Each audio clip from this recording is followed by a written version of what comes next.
Corintios, Consuelo en el Evangelio.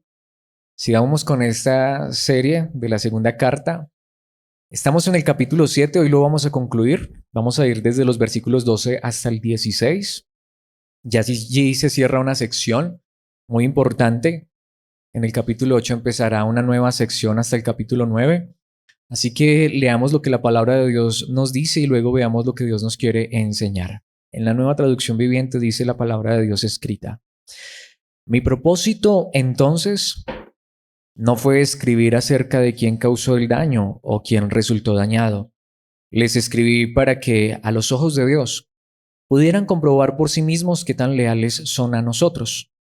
Esto nos ha alentado en gran manera.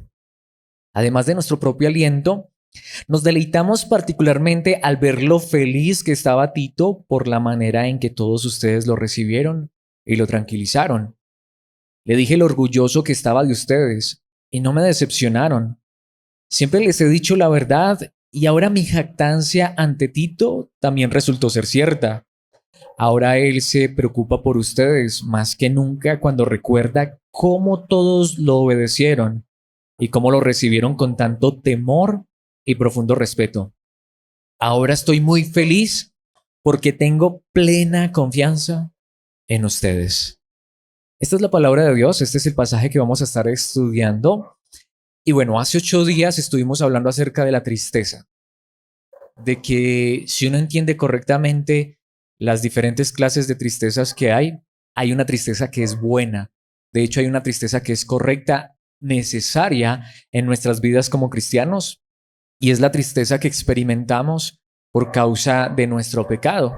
Como hemos dicho en muchos momentos, pero hace 8 días lo vimos muy particularmente en esa enseñanza. Realmente el cristiano no es perfecto, es una persona que tristemente todavía falla, comete errores, aún en ocasiones peca y puede ser que lo haga terriblemente, pero una de las cosas que distingue a un cristiano verdadero es que a él le duele su pecado, siente tristeza por su maldad y esto lo va a llevar al arrepentimiento, al reconocimiento de su pecado y por la gracia de Dios y con las fuerzas que Dios da, a apartarse de la maldad y vivir una vida que glorifica a Dios. Digamos que así terminó la enseñanza, pero ahora viene, digamos, la contraparte.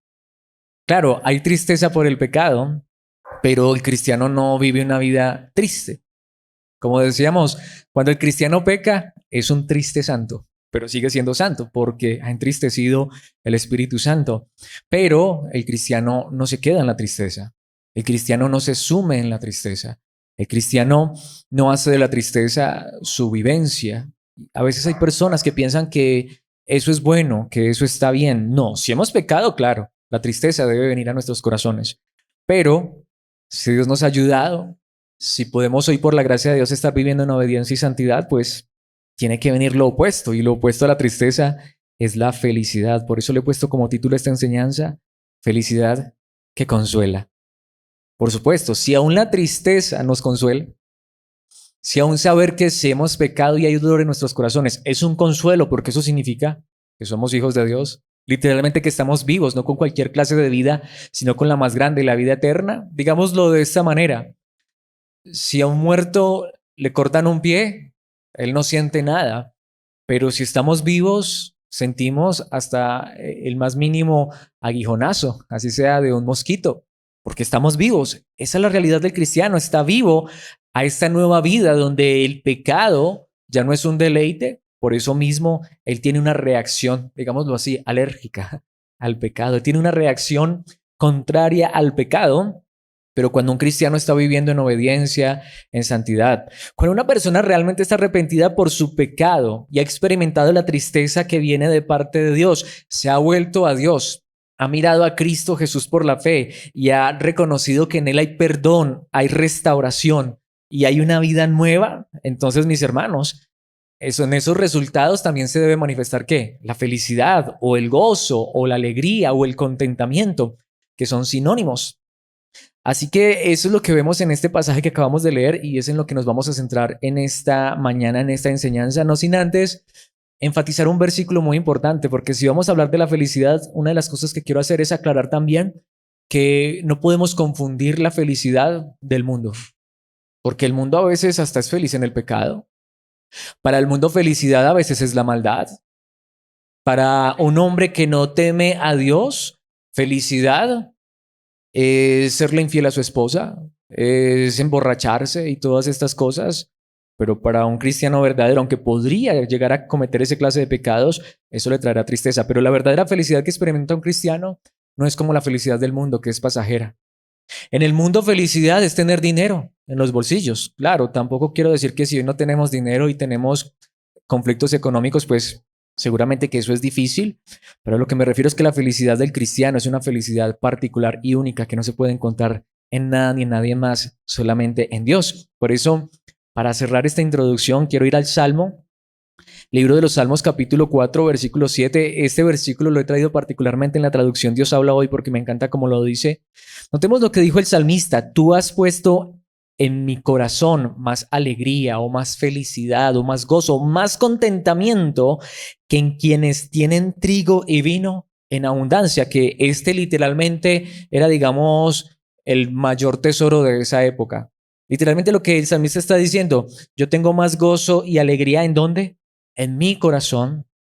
Podríamos decirlo, que las personas que tienen dinero a montones, que las personas que tienen solvencia económica. Mis hermanos, pero hagámonos la pregunta, ¿es eso cierto para nosotros? Debería serlo. Así como un verdadero cristiano, una de las evidencias más grandes en su vida es que él experimenta tristeza cuando peca, cuando falla. Eso nos muestra que somos hijos de Dios. También la otra evidencia muy grande es que lo que alegra verdaderamente nuestros corazones es vivir para Dios. Lo que alegra realmente nuestras vidas es caminar en obediencia a Dios. Lo quiero poner de esta manera, es que es demasiado simple. Con esto podría terminar la enseñanza. Una vez más, si uno experimenta tristeza por el pecado, ¿qué debería experimentar cuando Dios en su gracia lo lleva a la obediencia? Felicidad, no orgullo, que es lo que a veces pasa cuando no se entiende la gracia. En muchos lugares, cuando la salvación es por obras, entonces tú te sientes muy orgulloso cuando lo estás haciendo bien porque crees que ahora sí, si Cristo viene, te vas con Él, ahora sí, si te mueres, te vas para el cielo, no para el infierno. Eso no es lo correcto. Uno puede genuinamente experimentar gozo y alegría cuando está caminando en obediencia, pero es eso, gozo, alegría. Qué felicidad porque Dios me ha alejado del pecado y me está llevando a la obediencia. No orgullo, porque ni siquiera es en nuestras fuerzas, es la gracia de Dios, pero sí felicidad. Entonces notemos cuán diferente es el evangelio verdadero. Cuando la salvación es por gracia, de lo que nos ha venido hablando el apóstol Pablo, y cuando sabemos que aun si pecamos no perdemos la salvación, pero hay tristeza en el corazón, y cuando obedecemos no nos ganamos la salvación, no nos ganamos el cielo, sino que hay alegría porque estamos viviendo acordes a la realidad a la cual Dios nos ha llamado. Así que quiero que enfaticemos esto y lo veamos a través de 3 puntos, y por eso en primer lugar es la felicidad en la palabra. La vida del cristiano es consolada verdaderamente porque él se deleita y se goza en la palabra, pero aquí quiero aclarar algo. Precisamente es lo que vamos a ver en el versículo 12 y la primera parte del versículo 13. Después de la tristeza por el pecado, llega la felicidad de una vida que ha sido corregida. Y a eso es a lo que me refiero en la felicidad en la palabra. Porque hay muchos lugares que se hacen llamar iglesia, donde llevan a las personas a emocionarse, a sentirse felices porque, bueno, toman un versículo de la Biblia que dice, por ejemplo, Dios te ha puesto por cabeza y no por cola, y entonces en ese día en la enseñanza te dicen que Dios te va a poner adelante en esa empresa, que Dios te va a sacar adelante en tus estudios, que vas a ser exitoso, y entonces tú te alegras porque te están diciendo que todo te va a salir bien, que si tienes un problema, hoy es el día que Dios va a solucionar ese problema, que si tienes una enfermedad, hoy es el día que Dios va a sanar esa enfermedad, que ese negocio que estabas esperando que llegara, que se diera, que ahora sí, bueno, a ti te dicen eso y entonces tú te alegras, pero normalmente esas alegrías, esa felicidad que no es bíblica, ¿en qué termina en la semana cuando eso no ocurre? En desilusión, en tristeza, hasta ¿será que Dios sí me ama? Y si la palabra de Dios decía, no, mis hermanos. De hecho, aquí quiero enfatizar esto. La felicidad en la palabra, pero como hemos venido viendo, no solo la palabra que nos dice cosas buenas, sino la palabra que muchas veces, y esto suena fuerte, pero muchas veces nos hiere. Y eso es cierto. Lo hemos venido viendo. Hace 8 días hablamos un poco de esto. Hombre, cuando a uno lo corrigen, literalmente decía la palabra, uno siente dolor, uno siente tristeza, pero una tristeza buena, porque es una tristeza que está viniendo de parte de Dios por medio de su palabra, a través de su espíritu al corazón, diciendo, eso no estuvo bien. Vamos a decirlo de esta manera. Es como cuando un padre tiene que corregir a su hijo porque está actuando mal. En su momento el castigo duele, pero a la larga es bueno. Entonces a lo que me refiero es que un verdadero cristiano, tú puedes entender verdaderamente que eres cristiano, no solamente porque te gustan las promesas de la Biblia, cuando dice todo va a estar bien, no tengas temor porque yo estoy contigo. Claro, nos alegramos en eso, pero también nos alegramos cuando la palabra nos corrige. Cuando la palabra nos golpea como un martillo para quebrantar quizá un corazón que está endurecido. Cuando la palabra viene como fuego, porque quizá lo que necesitamos es que algo salga de nuestras vidas. A eso es a lo que me refiero. Un verdadero cristiano no está tomando solamente los versículos que le convienen.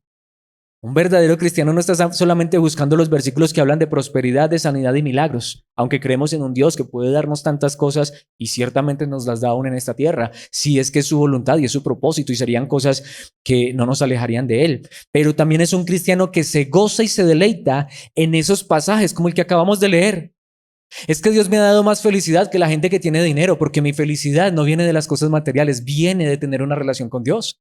Pensemos en lo que dice el apóstol Pablo allí, volviendo entonces a 2 Corintios, el pasaje que leímos, veamos este primer punto una vez más en los versículos 12 y primera parte del 13.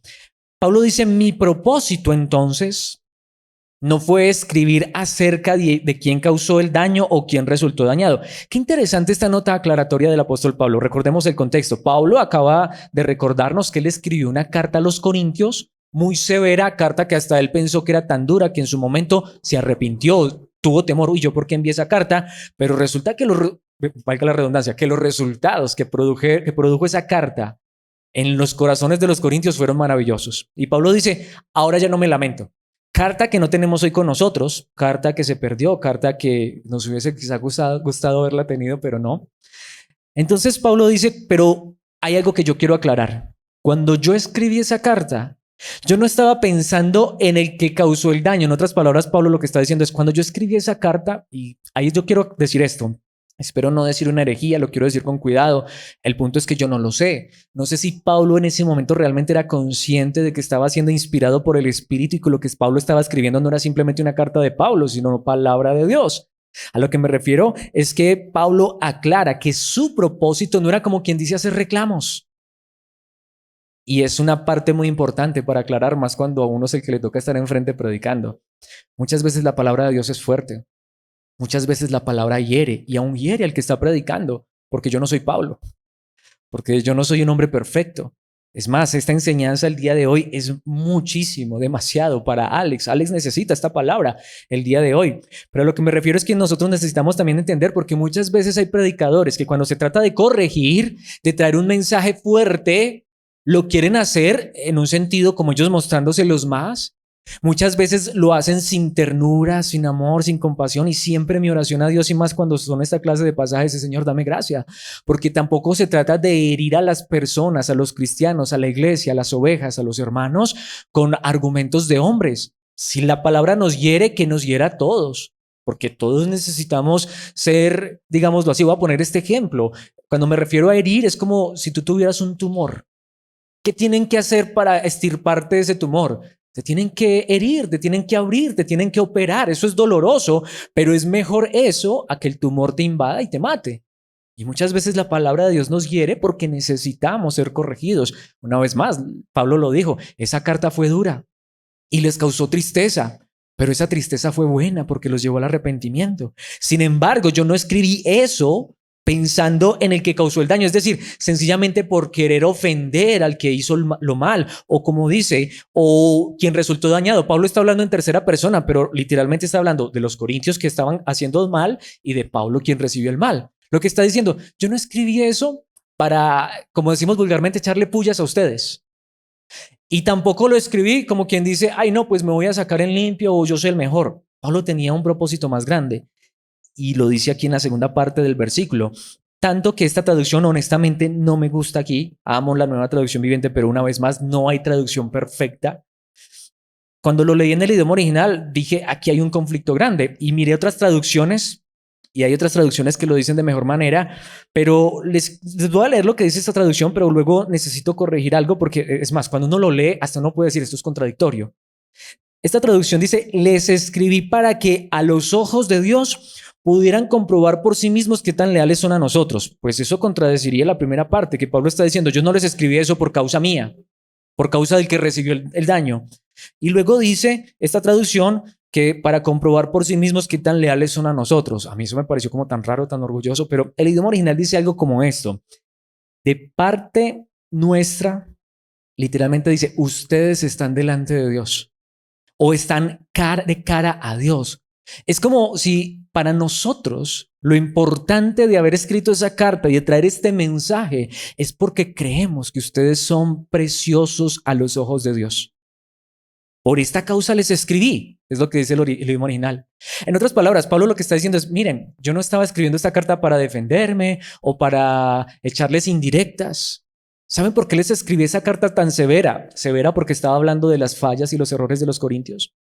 Porque es que si para mí ustedes son hijos de Dios, si para mí ustedes están en la presencia de Dios, si para mí ustedes están tan cerquita de Dios, yo, a quien Dios me da el privilegio de predicarles, de enseñarles, ¿cómo los voy a dejar seguir en ese error? Así que yo les escribí porque yo creo que ustedes son cristianos. Así que yo les prediqué ese mensaje que en su momento fue duro, porque yo creo que ustedes están delante de Dios, porque literalmente ustedes están en el rostro de Dios, en los ojos de Dios, en la cara de Dios. Es más, y dice el idioma original, yo sabía que ustedes iban a actuar con rapidez. Si notamos, es lo que realmente dice el idioma original, no que son leales a nosotros. Eso me pareció extraño.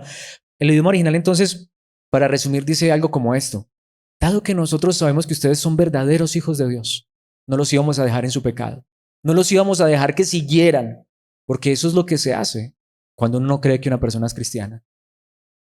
Pero tampoco lo estamos haciendo para venir nosotros a sacar provecho, tampoco lo estamos haciendo con rabia, tampoco lo estamos haciendo con alevosía. ¿Qué es lo que está diciendo la palabra de Dios? Dado que sabemos que ustedes están delante de Dios, como se estaban equivocando, entonces les escribí esa carta, dice el apóstol Pablo, porque yo sabía que cuando la palabra de Dios llegara a sus corazones, ustedes iban a actuar correctamente. Ustedes iban a hacer caso. De hecho, nuevamente, el idioma original dice, lo iban a hacer con diligencia, con rapidez, con prontitud. ¿Sí? No que de pronto fueran leales a nosotros. Pero a lo que me refiero es a esto. Llega el versículo 13, primera parte. Esto nos ha alentado en gran manera. O también se podría decir, esto nos trajo una felicidad, un gozo tan grande. ¿Qué es lo que nos está diciendo la palabra de Dios? Ver la palabra de Dios produciendo fruto en la vida del cristiano, ¿no debería ser la mayor felicidad nuestra? Miren, mis hermanos, yo aquí quiero nuevamente repetir este pasaje que muchas veces lo digo porque es que para mí es bonito y creo que es importante. Y más ese privilegio inmerecido que Dios me da de ser pastor en esta congregación local. Yo me apropio de las palabras de Juan y les digo, amados, yo deseo que ustedes sean prosperados en todas las cosas, tanto como prospera su alma. Claro que sí. Si a ti te va bien en los negocios, yo estoy contento por ti. Si estás bien de salud, a mí me alegra, verdad, de verdad. No me siento feliz cuando me doy cuenta que un hermano está pasando por dificultades. Dios lo sabe. Y le pido a Dios que ayude a ese hermano, que si es su voluntad lo ayude en sus problemas, enfermedades, dificultades. Pero hay una realidad. ¿De qué sirve que a ti y a mí todo nos salga bien? Los negocios, viento en popa. Hasta tengamos una cuenta bancaria, tengamos una buena chequera, una buena salud y mis hermanos, y no vivamos en obediencia. ¿Eso tiene razón de ser? ¿Cómo podría yo alegrarme? ¿Cómo podrías tú alegrarte? ¿Cómo podríamos alegrarnos y gozarnos porque es que esta es una iglesia bendecida, ya tenemos este lugar enchapado en oro? No. ¿Saben qué nos debería alegrar? Que la palabra de Dios obre en nuestro corazón. Eso es lo que está diciendo Pablo. Como la palabra de Dios ha obrado en sus corazones. Y cuando ustedes recibieron esa carta, aunque fue fuerte, pero la recibieron con prontitud, con solicitud, con afán, es decir, quisieron arreglar las cosas. Cuando ustedes se dieron cuenta de su pecado, de su maldad, ustedes no estuvieron ya tranquilos. A veces nos pasa eso, a veces de pronto lo que necesitamos es la palabra de Dios que venga y nos corrija, pero si notamos, ¿y qué dice Pablo? Ahora yo ver que ustedes produjeron fruto. Mis hermanos, ¿cómo no voy a estar feliz por esto? ¿Cómo no me va a alentar esto en gran manera? ¿Cuál es el fruto realmente de una iglesia? No es que llenemos este lugar y ya no haya ni siquiera en dónde sentarnos. Eso sería bueno, pero Dios es el que añade a la iglesia a los que han de ser salvos. Eso no depende de nosotros. ¿Qué es lo que debería alegrarnos? ¿Qué es lo que debería alentarnos realmente? Que la palabra esté llegando a nuestro corazón y esté produciendo fruto. Aún, y de hecho más particularmente, esa palabra que nos corrige. ¿Cómo sé que he crecido en la vida cristiana? ¿Cómo sé que he madurado, mis hermanos? Porque ya no tomo la gracia como libertinaje, sino que aún sé, como lo estamos viendo, que aún la vida de obediencia, no me siento orgulloso porque hoy soy obediente, sino que me siento feliz porque aún en esa obediencia hace parte de esta gracia maravillosa. Pensemos en lo que dice el salmista en el Salmo 119, versículo 71. El sufrimiento me hizo bien. Ahí es donde vamos. Esto no son las clases de versículos con los cuales se hacen calcomanías y se pegan en el retrovisor o en el parabrisas de un carro. Estas no son la clase de versículos con los que se estampan camisetas o gorras o manillas. ¿El sufrimiento me hizo bien? Antes en muchos lugares dicen, no tienes por qué sufrir. Para de sufrir. Pero podríamos tú y yo hoy decir, aun cuando Dios me ha permitido sufrir, aún ese sufrimiento me ha hecho bien. ¿Saben por qué el salmista dice, el sufrimiento aún me ha hecho bien? Porque me enseñó a prestar atención a tus decretos o a obedecer tu palabra. Mis hermanos, nuevamente, ahí es donde cuando uno escoge solamente unos cuantos versículos, pero no es unos cuantos versículos, es todo el consejo de la palabra de Dios.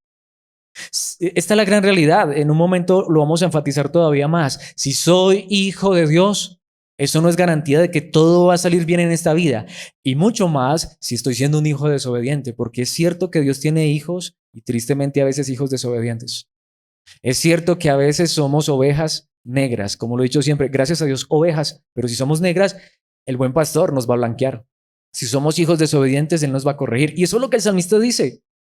Al final el salmista dice, pues si Dios me tiene que castigar, me tiene que corregir, gloria a Dios. Y prefiero eso a un Dios que me deje que siga mi camino. No lo he traído allí, pero si llegas al capítulo 1 de Romanos, ¿qué dice el apóstol Pablo? ¿Qué pasa con aquellos a quienes Dios deja, abandona?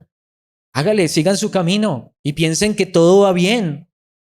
Y en su pecado y en su maldad y creyendo que Dios los bendice, porque como todo sale bien y todo lo que yo le pido a Dios, Él me lo da, aun cuando vivo una vida contraria a la verdad. Eso es muestra de que Dios los ha abandonado. Entonces hágale, piensen que todo va bien.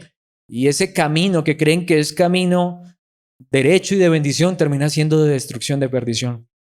Pero es preferible decirle a Dios, si me tienes que corregir, corrígeme.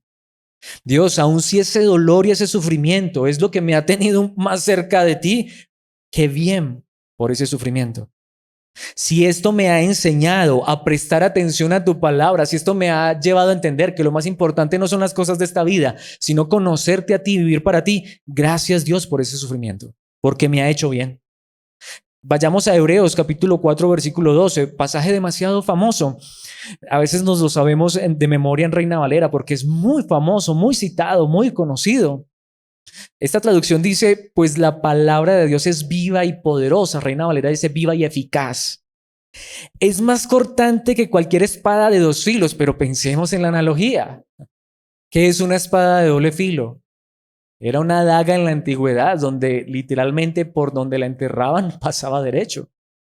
Esta no es una analogía, digámoslo así, de alegría, de gozo, de regocijo, en el sentido de que aquí la palabra de Dios nos está diciendo lo que dije hace un instante. Esta es una analogía de que la palabra de Dios muchas veces nos tiene que traspasar, nos tiene que herir, tiene que abrir nuestro corazón. Penetra entre el alma y el espíritu, entre la articulación y la médula del hueso. ¿Te han operado alguna vez? Sí, pero nuevamente, ¿pero qué es lo que está diciendo aquí? La palabra de Dios muchas veces tiene que ser quirúrgica. Hay que intervenir rápido y que toca partir en dos y llegar hasta lo más profundo, y eso muchas veces es doloroso. Si tú lees toda la carta a los Hebreos y conoces el contexto, sabes que es una carta correctiva. El autor a los Hebreos está corrigiendo a estas personas que están siendo tentadas a alejarse del Dios verdadero, que están siendo tentadas de dejar de poner su mirada en Cristo y volverse atrás al judaísmo. El autor a los Hebreos tiene un tono fuerte, pero a la vez también un tono de dolor. Entonces, esta es la clase de pasajes que duelen, porque esta palabra es como una espada de 2 filos que penetra entre el alma y el espíritu, entre la articulación y la médula del hueso, y allí está. deja al descubierto nuestros pensamientos y deseos más íntimos. Muchas veces la palabra de Dios nos desnuda, digámoslo así, y nos deja ver que estábamos obrando mal, que a veces lo que pensábamos estaba mal, nuestros deseos no eran los mejores. Eso es un cristiano que experimenta esto y que se deleita en esa verdad. Gracias Dios por corregirme. Gracias Dios por enseñarme. Si avanzamos un poco en la misma carta a los Hebreos y llegamos al capítulo 12, ya está llegando casi al final, aunque tiene 13 capítulos, pero el capítulo 13 básicamente son unas recomendaciones. El capítulo 12, versículos 5 y 6 dice: ¿acaso olvidaron las palabras de aliento con que Dios les habló a ustedes como a hijos? Y literalmente allí el autor a los Hebreos va a citar el libro de Job, que a veces no es muy citado, que a veces no es muy reconocido. Y va a citar también el libro de Proverbios. Cuando uno mira la vida de Job, a Job le tocó sufrir, pero ¿qué dice Job al final de ese libro? De oídas te había oído. Y recordemos que ni siquiera fue tampoco porque Job hubiera pecado. Muchas veces Dios permite el sufrimiento en nuestras vidas, pero al final Job terminó diciendo: gracias Dios por esto que tuve que pasar. Dios nunca le dio explicaciones a Job, pero al final Job pudo ver el propósito y poder conocer a Dios como nunca lo había conocido. Y el punto es que Dios, quien es sabio y perfecto, sabía mejor que nadie que el camino para que Job llegara a reconocer y conocer al Dios verdadero en su plenitud era el sufrimiento. No siempre tiene que ser así, pero si ese es el camino que Dios quiere para nuestras vidas. ¿Y qué es lo que Dios dijo? ¿Cuáles fueron sus palabras de aliento? Él dijo: hijo mío, no tomes a la ligera la disciplina del Señor y no te des por vencido cuando te corrige. Entonces muchas veces no se habla de corrección, no se habla de disciplina, no se habla de la espada como doble filo. Lo que pasa es que a veces utilizamos la espada de doble filo para hablarle al que no es cristiano. No, ese pasaje fue para cristianos. El cristiano es el que muchas veces necesita que Dios lo parta en dos y le deje ver lo que realmente hay en su corazón. Porque Dios, al que toma por hijo, ¿qué dice el versículo 6? Pues el Señor disciplina a los que ama y castiga a todo el que recibe como hijo. No se nos puede olvidar esa parte. Pero por eso fue que el salmista dijo: yo por eso estoy feliz. Aun cuando en momentos he tenido que sufrir, el sufrimiento a mí me ha hecho bien. El sufrimiento no me ha alejado de Dios. Las dificultades no me han alejado de Dios. Al contrario, sé que Dios me está corrigiendo, sé que Dios me está enseñando algo. Algo bueno tiene que venir con todo esto, porque a los que aman a Dios, todas las cosas ayudan para bien. No lo traje, pero pues no lo sabemos de memoria. Esto nos lleva al segundo punto. Y es entonces, en segundo lugar, la felicidad en el testimonio. Y esa sería la pregunta, mis hermanos. Para muchos el más grande testimonio es decir: Dios me sanó de cáncer. Hay personas que han recibido una sanidad física solamente para, después de recibir la restauración de su cuerpo, darle la espalda a Dios y vivir en pecado y en maldad. ¿Lo hemos conocido? Para aquellos que hemos estado algún tiempo en el cristianismo, ¿no hemos vivido esas experiencias? Personas que, por ejemplo, hombre, los conocimos sin nada, sin un peso en el bolsillo. Ahora hasta tienen dinero por montones, pero ¿cuán lejos de Dios? Mis hermanos, el testimonio más grande que tenemos para dar es que Dios nos ha corregido y que, aunque tuvimos un pasado turbio, que a veces puede resultar hasta triste, doloroso y vergonzoso recordar, pero mis hermanos, hoy podemos decir: tenemos una nueva vida en Cristo. No es perfecta, pero aprendemos de nuestros errores. Dios nos ayuda a levantarnos de nuestras caídas y seguimos ahora más que nunca seguros y confiados, porque ya no estamos confiando en nuestros esfuerzos ni en nuestras manos, sino en las manos de aquel que murió por nosotros en una cruz. Veamos esto en la segunda parte del capítulo, del versículo 13, y llegaremos hasta el versículo 15. Dice: además de nuestro propio aliento, nos deleitamos particularmente, o nos gozamos o nos alegramos al verlo feliz. Notamos que ahora el pasaje ya no habla de tristeza, sino de aliento, de felicidad, pero notemos, nos deleitamos particularmente al verlo feliz que estaba Tito por la manera en que todos ustedes lo recibieron y lo tranquilizaron. Ahora, ¿qué tiene que ver? Bueno, contexto una vez más. Vamos a ponernos en el lugar de Tito.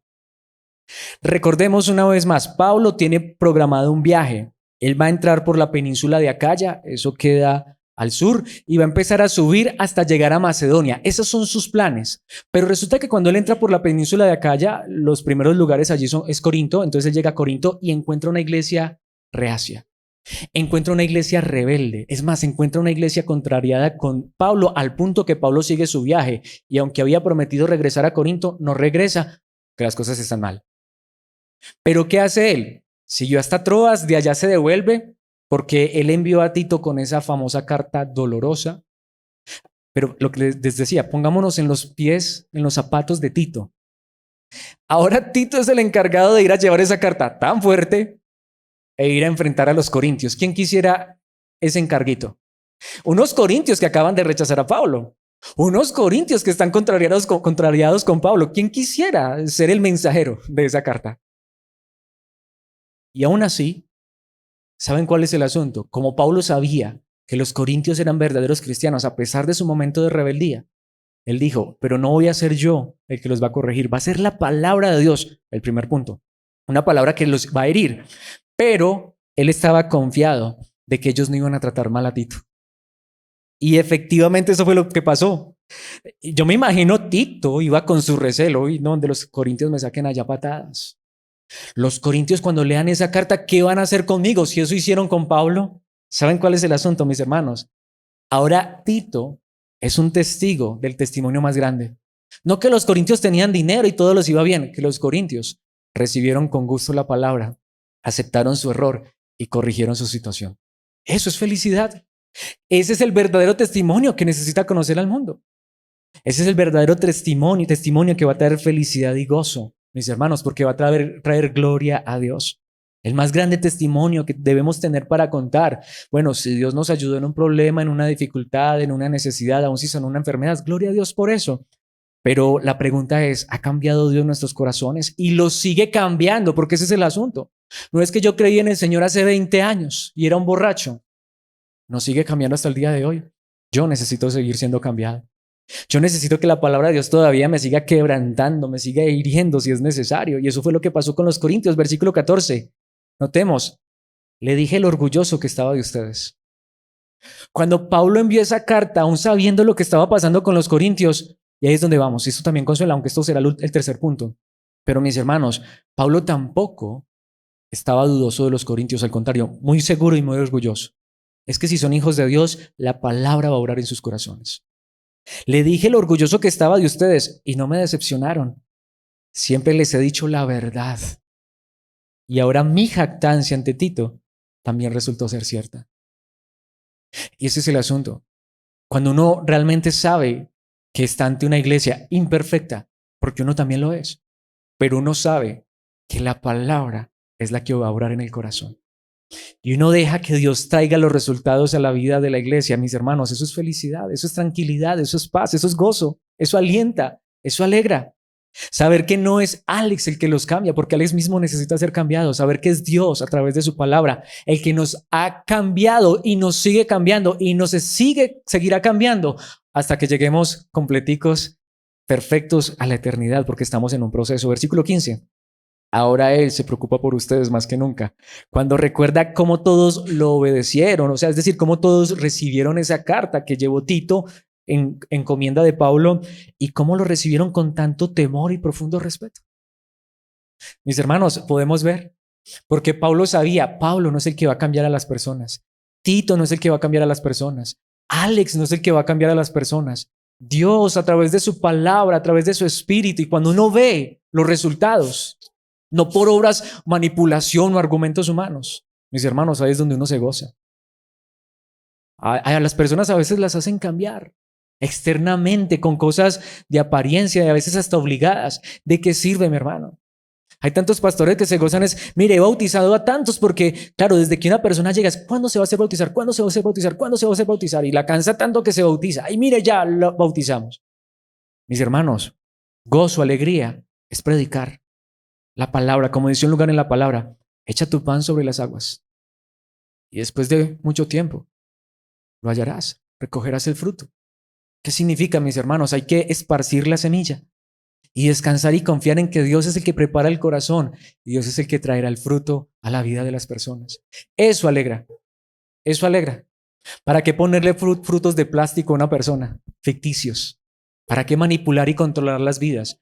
Prediquemos la palabra, enviemos la palabra de Dios, que Dios nos ayude a ser fieles, dejemos que Dios haga la obra. Y cuando uno ve ese fruto, uno puede gozarse y alegrarse y así experimentar felicidad, porque fue un fruto natural, no fue ficticio. Eso pasó con los corintios.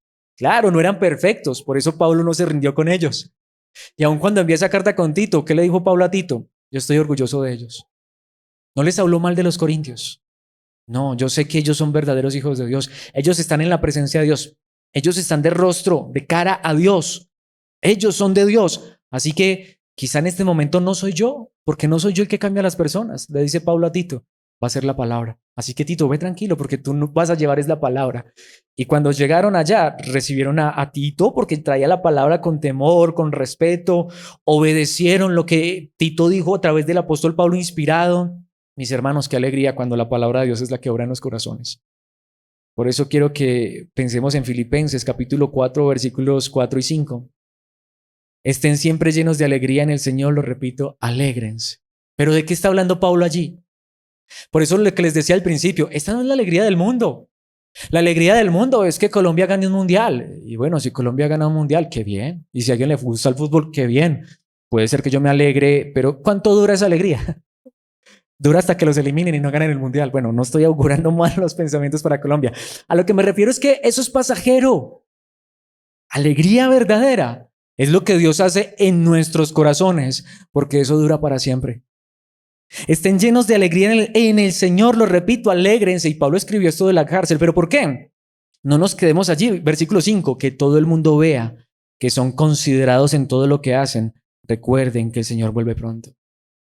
Porque es que yo hoy puedo estar alegre. Lo que digo nuevamente, es que no es que esté en contra del fútbol. A lo que me refiero es que Colombia gane el mundial. Oh, qué bueno.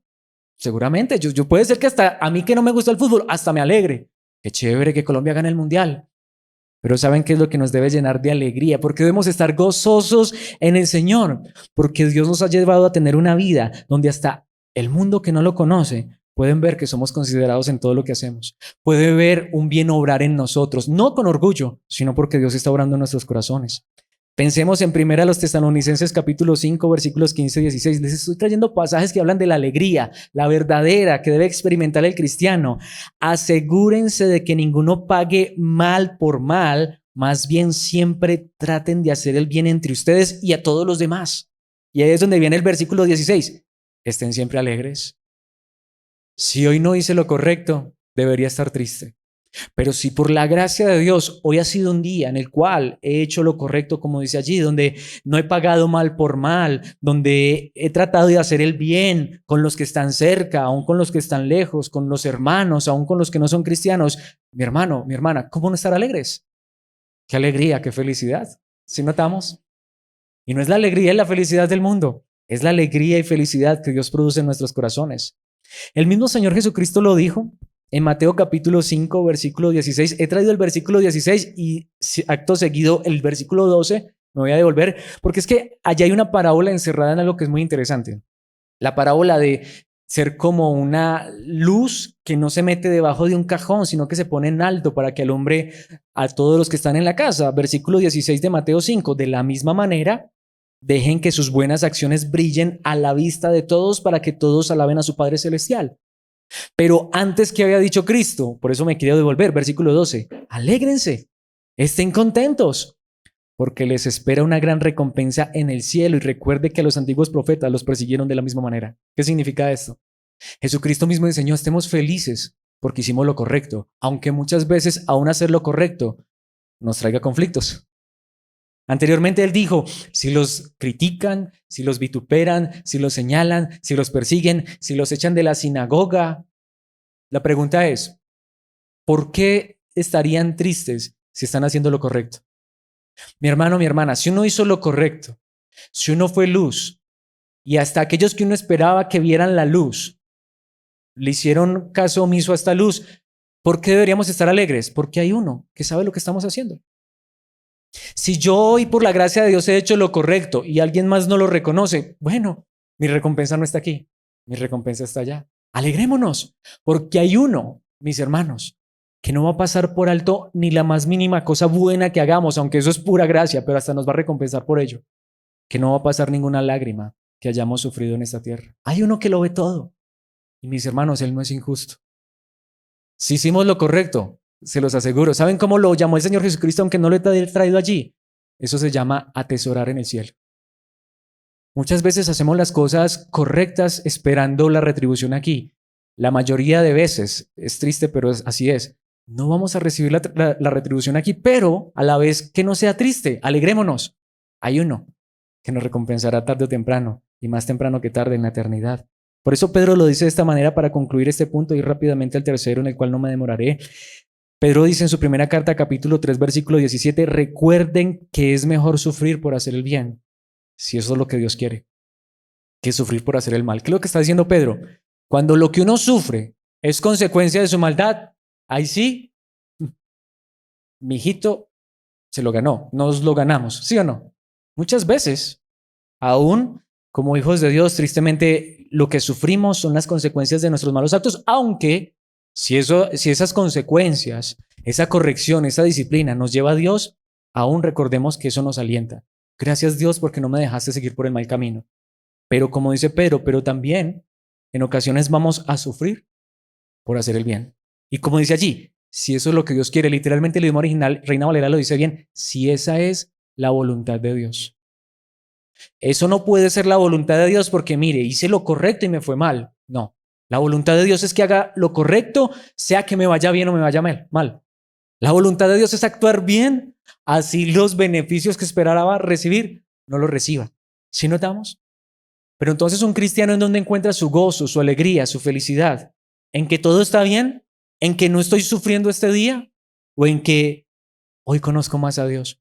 ¿En que Dios me ha corregido y hoy me ha llevado a vivir una vida diferente y está obrando en mí día tras día? Como dice en lugar en la palabra, Él empezó una obra en mí y la va a concluir y la va a dejar perfecta el día que nuestro Señor Jesucristo vuelva. Mis hermanos, esa es la realidad. Si Dios ha empezado esta obra en nosotros, ¿qué acaso Él no prometió que la iba a terminar? Bueno, de hecho me estoy adelantando porque es un versículo que vamos a ver en el siguiente punto, pero por eso mismo esto nos lleva al tercer punto y es la felicidad en la confianza. Y no me voy a demorar mucho allí porque es demasiado claro, pero para mí posiblemente la parte más importante de esta enseñanza. Esto Pablo lo dice en el versículo 16, pero es tan grande, es tan hermoso, es tan maravilloso. Notemos, los corintios habían fallado, habían cometido errores. ¿Qué hace uno? En estos días hablábamos un poco de eso en el estudio de los lunes. ¿Qué hace uno cuando una persona falla, comete un error? Tristemente, desde su humanidad, lo primero que hace uno es poner una barrera. Y normalmente, ¿qué hace uno? Ahora desconfiar plenamente de esa persona, ¿sí o no? Esta es la pregunta. ¿Somos nosotros perfectos? ¿Nunca hemos fallado?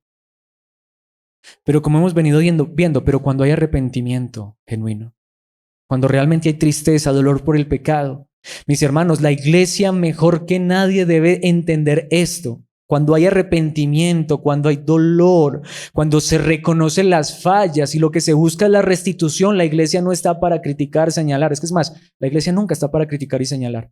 La iglesia está para predicar la verdad y dejar la obra en manos de Dios. Pero cuando hay arrepentimiento, cuando hay esa contrición del corazón, del espíritu, en la vida de un verdadero cristiano, no importa lo que haya hecho, ahora debe haber confianza. Y eso es lo que va a traer felicidad. En muchos lugares, cuando el hermano falla, ahora llega la desconfianza más tremenda. ¿Pablo desconfió de los corintios? No. Tanto que, ¿qué dice el versículo 16? Ahora estoy muy feliz. ¿Sí notamos? Porque tengo plena confianza en ustedes. Y habían cometido errores y habían fallado. ¿Cómo puede ahora Pablo confiar en estos cristianos? Porque a pesar de sus fallas, yo sé que ellos obedecen la palabra. Porque como dice un lugar en la palabra, es que el que crea estar firme, mire que no caiga. Pablo no está confiando en los corintios porque él crea que los corintios sean los más. Pablo está confiando en los corintios porque él está viendo personas imperfectas, pero un Dios perfecto obrando en ellos. Mis hermanos, esa es la realidad. Si hemos fallado, si hemos cometido errores, si realmente hemos estado arrepentidos y ya Dios nos ha restaurado, mis hermanos, no hay que tener reservas con nuestros hermanos.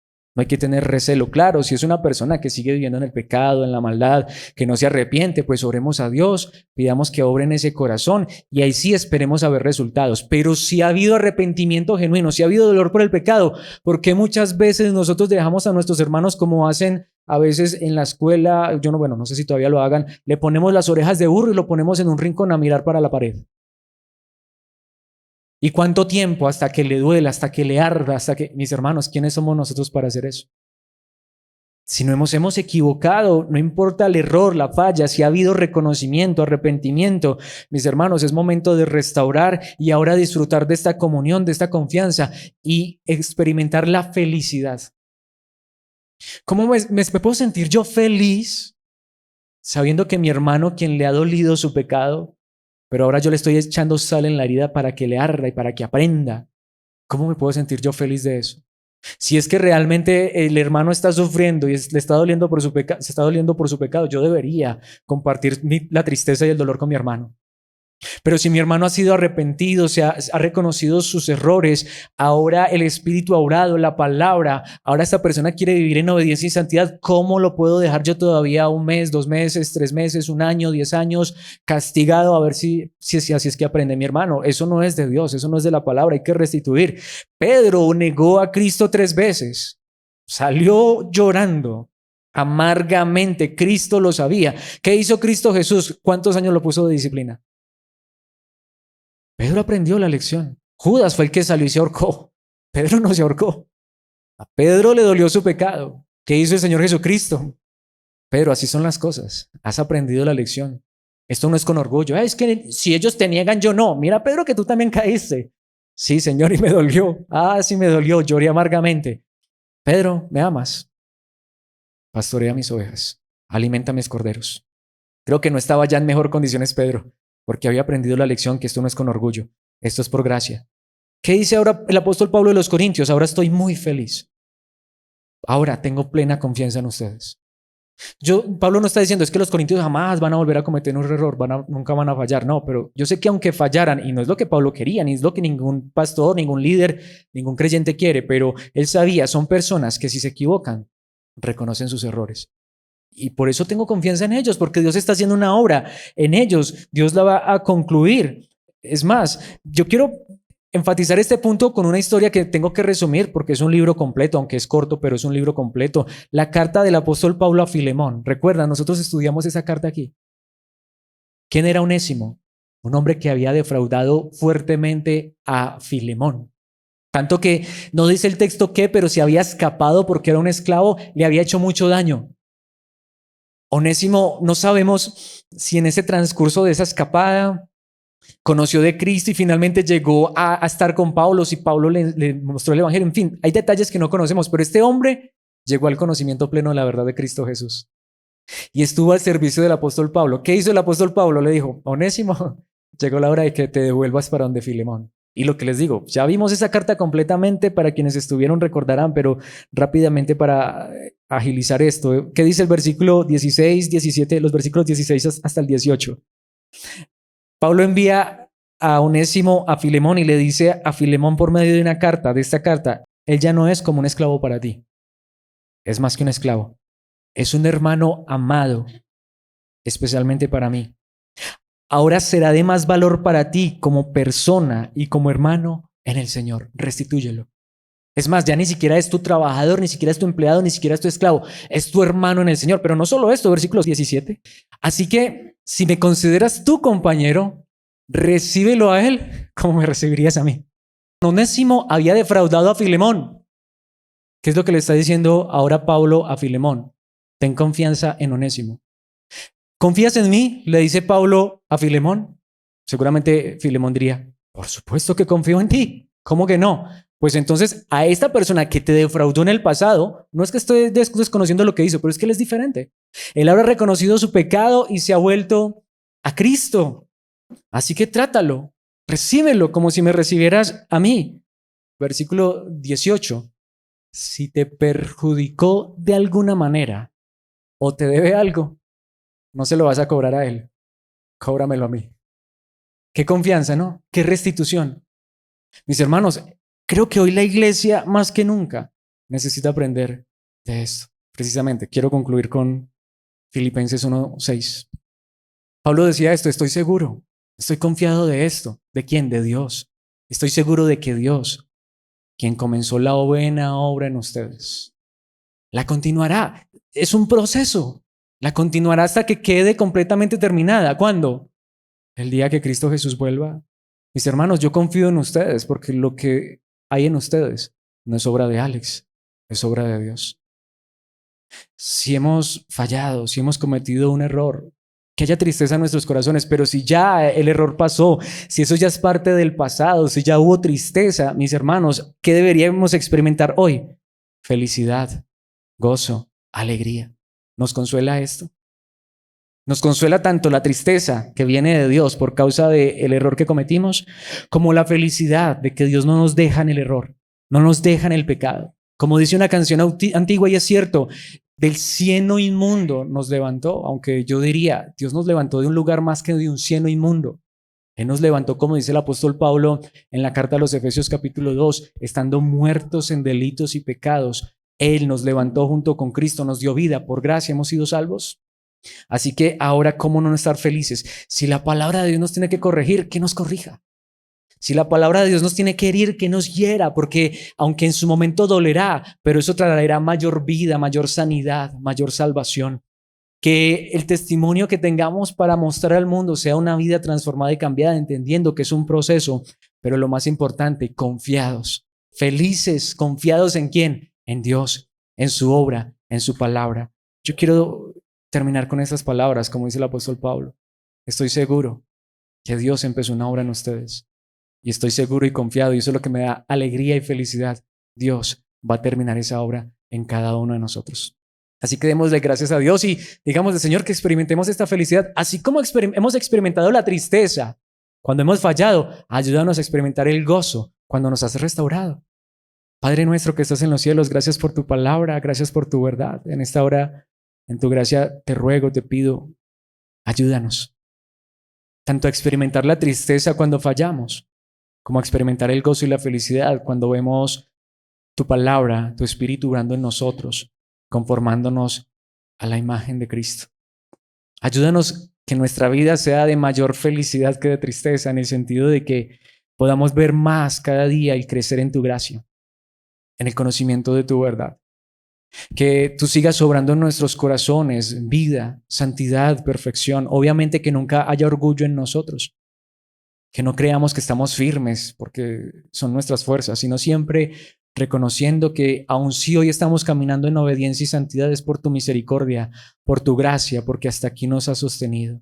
Pero una vez más, como decía el salmista, si es a través de la aflicción, si es a través del sufrimiento, si es a través del dolor que tenemos que ser corregidos, aún gracias, y hasta ayúdanos a gozarnos y deleitarnos en ti, sabiendo que aún a través de estas cosas tú estás obrando para bien en nuestras vidas, que tú nos estás perfeccionando, que nos estás limpiando, que nos estás purificando, que tú no estás permitiendo algo en nuestras vidas como un desperdicio, sino al contrario, que aunque en ocasiones no entendamos lo que estamos pasando, podamos confiar, estar seguros y aún gozarnos y deleitarnos en ti, sabiendo que a los que amas disciplinas, que a los que amas corriges, que a los que tomas como hijos muchas veces tienes que azotar, pero que como el salmista podamos decir, pero aún el dolor y el sufrimiento nos ha hecho bien porque nos has enseñado a obedecer, porque eso demuestra que no nos has abandonado en nuestro pecado y nos has dejado seguir por mal camino, sino que nos has tomado en tus brazos y nos has corregido. Gracias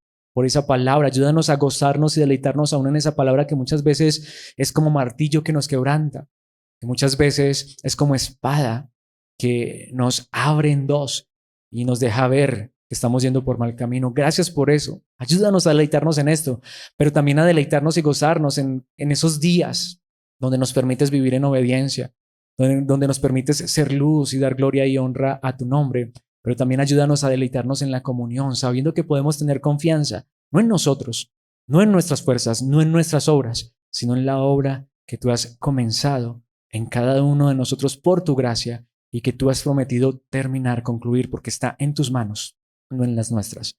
Gracias por este tiempo, por tu palabra, por esta congregación en este lugar y por todos aquellos que de una u otra manera pudieran llegar a escuchar esta palabra, tu mensaje. Que esta palabra sea obrando en nuestros corazones a través de tu Espíritu, en los méritos, en la gracia de tu amado Hijo Jesucristo. Amén y amén.